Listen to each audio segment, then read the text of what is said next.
Metro Exodus is the third game in the Metro series, and for better or worse, it does quite a bit different than its predecessors. RTM is back as the protagonist, and is still a soldier in the Spartans, who are a sort of special forces for post-apocalyptic Russia. He dreams of a better life outside of Moscow and gets his wish when he accidentally becomes an enemy of the state, and the other Spartans, by association, with him. You end up stealing a train, and you and your comrades go off to find a better life outside the metro.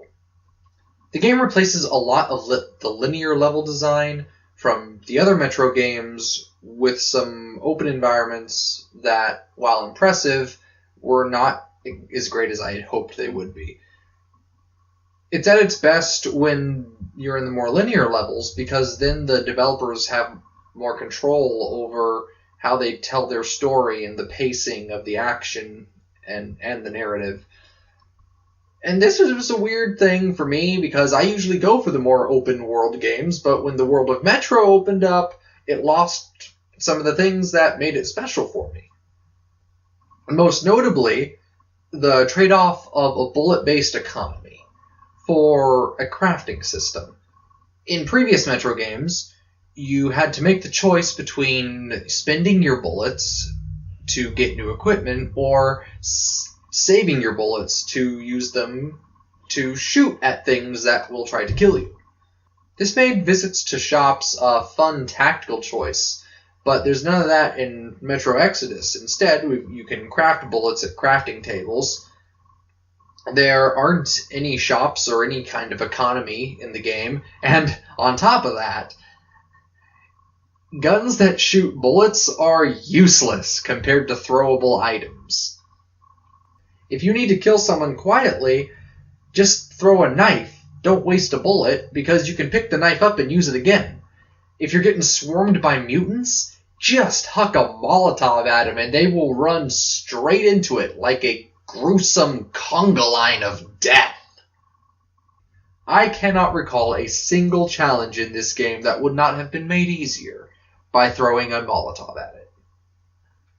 My issue with the open world is that I was always in danger. There are a few safe havens in the form of little campsites, but there are no places where you can find humans that won't just try to kill you on sight. The Fallout games had towns like Megaton and Diamond City, where you can go and see that there's more to the population than whatever's trying to kill you. For this reason, Metro Exodus feels less like a fleshed out world and more like a giant death trap. I'm also really missing those little hints of the supernatural that dotted the Metro games previously. You had all kinds of cool ghosts and stuff in the first time around, but now the closest we have to any of that are these electrical anomalies. And outside of the first chapter, I don't think they're ever seen again. I was really disappointed when I was nearing the end of the game, and I had yet to see any of the spooky stuff that set the Metro apocalypse apart from other apocalypses.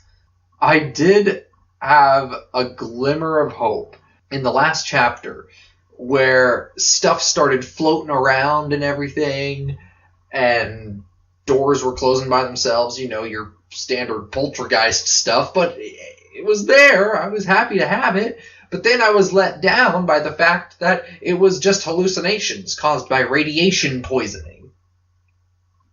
It feels like a lot of these changes were made with the intent of reaching a wider, more mainstream audience.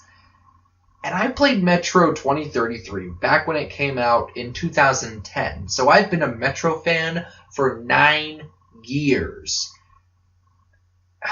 That's why it's such a bummer to see things like the bullet economy and all the freaky enemies, like the Dark Ones. Those guys were cool, but none of that is anywhere to be found in Metro Exodus. However,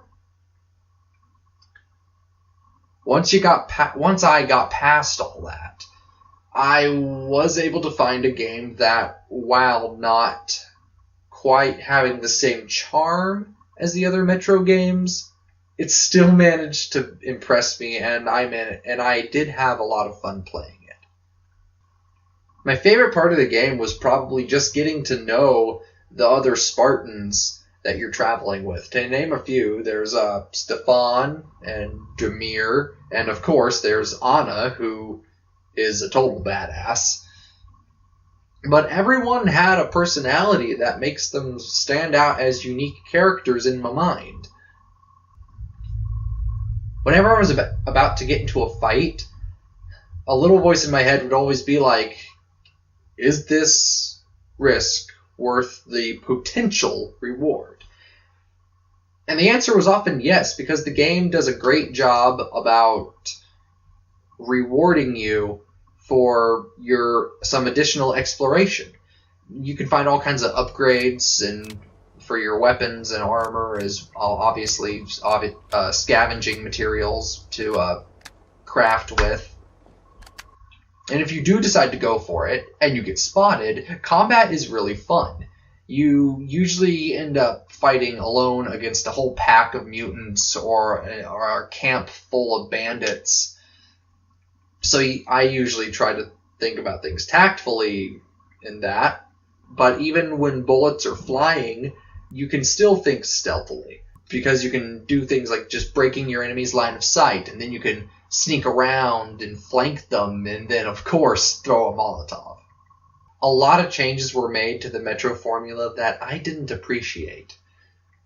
But it doesn't take away from the characters that I grew to really enjoy, and I grew fond of them.